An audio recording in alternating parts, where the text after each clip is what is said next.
क्षेत्र का मामला कैसा है? भाव बन जाए, सेवक बन जाए, अपने आप में ये मान लें कि हम सेवक हैं, हमें सेवा देनी है, लेनी नहीं। गृह लक्ष्मी भी इस बात को स्वीकार कर लें कि हमें तो इस घर में सेवा करने के लिए दिया है हमारे माता पिता ने।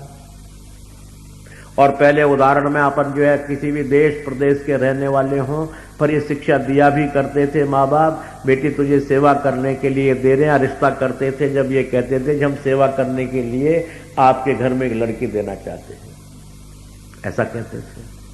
तो वो भी मान लें कि मैं इस घर की सेविका हूं, मुझे बच्चों की सेवा करनी है, बाल गोपाल की सेवा करनी है, मेरे ये कृष्ण हैं, गोपाल हैं, मेरे राम जी हैं, मेरे सब हैं ये लोग, इसलिए इनकी सेवा अधिक से अधिक करूं और जहां तक बन पड़े वहां तक इनसे सेवा न लो तो उतना अच्छा है।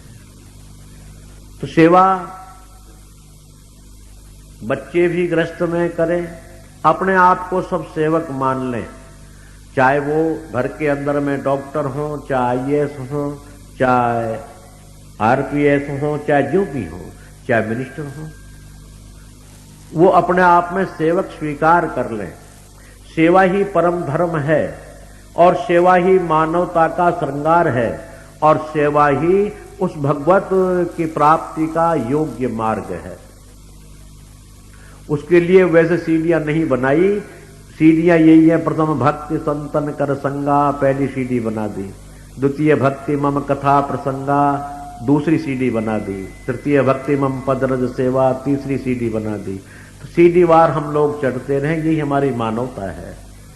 क्योंकि मेरे प्रेमियों में मानवता पर घुमा फिराकर सदा बोलता ही रहता हूं, क्योंकि मानव जब तक हम नहीं बनेंगे, जब तक न हमारा किया हुआ कर्म, न दिया हुआ दान, ये सब नगण्य हो जाते हैं, अर्थात बिंदु में परिणत हो जाते हैं। रहते तो हैं पर बिंदु रहते हैं। और जब एक का अक्षर इनके पीछे लगा दें 5 बिंदुओं पर तो 1 लाख शब्द हो गया, 1 लाख, और वरना एक के को हटा दें तो 5 बिंदु। तो ये एक सेवा धर्म हमारा है कि ये एक का अक्षर जब मानवता लग जाती है तो मानवता के साथ में सेवा भी शुरू हो जाती है, भगवत भक्ति भी शुरू हो जाती है, संत सेवा भी शुरू हो जाती है और परिवार सेवा भी शुरू हो जाती है, समाज सेवा भी शुरू हो जाती है मानवता आने पर।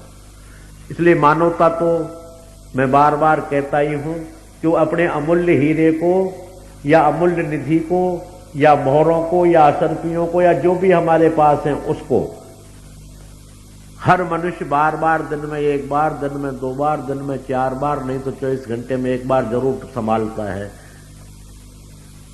निश्चित संभालता है। जेब में कुछ नोट पानी ले जाते हैं या कोई सामान सट्टा ले जाते हैं और अपन एरोप्लेन में या ट्रेन में या बस में कहीं के लिए यात्रा करते हैं तो बार बार उसको यूं हाथ डाल लेते हैं, है या नहीं, देख लेते हैं है या नहीं। क्योंकि ये काम क्रोध मद लोभ मोह मात्सर्यों का ठग हैं, ये सब लोग चोर हैं, ठग हैं, डाकू हैं। तो ये हमारी मानवता संपत्ति को लूट तो नहीं रहे, इसलिए बार बार संभालते रहना चाहिए। क्यों अपनी प्रिय वस्तु है ये, मानव का शरीर से मुकाबले प्रिय और है ही नहीं। क्योंकि ये मानव ही तो हीरे कमाता है, ये मानव ही तो कार खरीदता है, ये मानव ही तो बिल्डिंगें बनाता है, ये मानव ही तो सब कुछ कर रहा है। अर्थात ये जितने भी भौतिकवाद की वस्तु मनुष्य के अधीनस्थ हैं, नीची हैं, छोटी हैं, अधीन हैं। परंतु लक्ष्मी के अधीन शरीर नहीं हो सकता, बिल्कुल नहीं हो सकता। एक प्रश्वासो 9 कोटि मूल्य। जब एक श्वास की जरूरत पड़ती है डॉक्टर के यहाँ जाकर के और हम कह दें 1 करोड़ रुपए आपको दे दें, हमारे जीवन भर का धन भी दे दें, हमारे गुरु महाराज का धन भी दे दें, दादा गुरु का धन भी दे दें और पंचम गुरु का धन भी दे दें, पर हमें आप जो है 1 दिन के लिए जिंदा रख दो या हमें 100 श्वास दिला दो, तो डॉक्टर सिर्फ हाथ जोड़ के आई एम वेरी सॉरी, ऐसा नहीं होगा। अब ये देखिए कीमत कितनी एक श्वास के, जिसमें आपके पूरे शरीर में श्वास भरे हुए, इसकी कितनी बड़ी कीमत हो सकती है। इसकी का मूल्यांकन नहीं किया जाता। उस परमात्मा ने आप लोगों के लिए ही प्रकृति का सौंदर्य बनाया, धन का, लक्ष्मी को धन रूपा बना करके भेजा, भोग्य रूपा बना करके भेजा, संग्रहित रूपा बना करके भेजा, श्रीदेवी बना